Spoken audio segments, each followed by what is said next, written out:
কোরআন নাযিল হয়েছে হেদায়েতের আলো পত্রিকা পাওয়ার জন্য।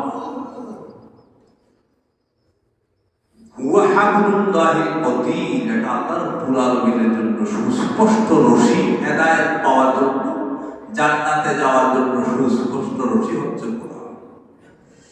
ও হুয়া যিকরুল হাকীম, এবং প্রজ্ঞাবান নসিহত সমূহ কোরআনের মধ্যে রয়েছে।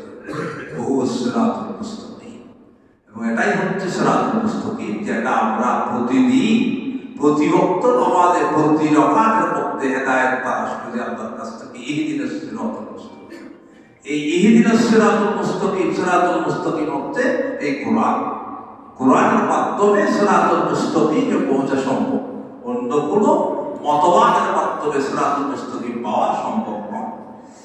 এরপর কোরআনের মর্যাদা তো অপরিসীম, বর্ণনা করে শেষ করা যাবে না।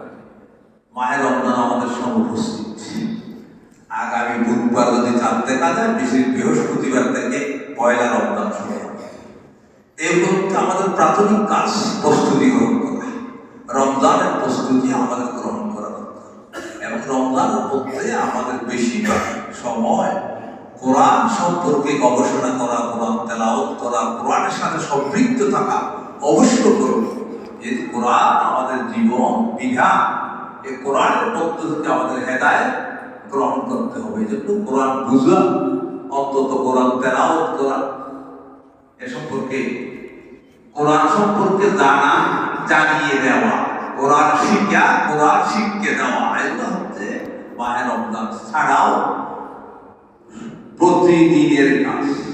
হাদিস শরীফ বাতাবাইয়ের সাথে রাসূলুল্লাহ সাল্লাল্লাহু আলাইহি ওয়াসাল্লাম, তোমাদের মধ্যে সবচাইতে দামি মানুষ আপনার কাছে, দুনিয়ার কাছে দামি না, আল্লাহর কাছে মান তাআল্লামা কুরআন ওয়া আল্লাহ, যারা কোরআন শিক্ষা দেয় এবং কোরআন শিক্ষা গ্রহণ করে। আমি অনুরোধ জানাবো, যারা কোরআন ভালোভাবে পড়তে জানেন না, রমজান মাস কোরআন পড়ার জন্য আপনারা বেছে নেন। যেহেতু কিছু সময়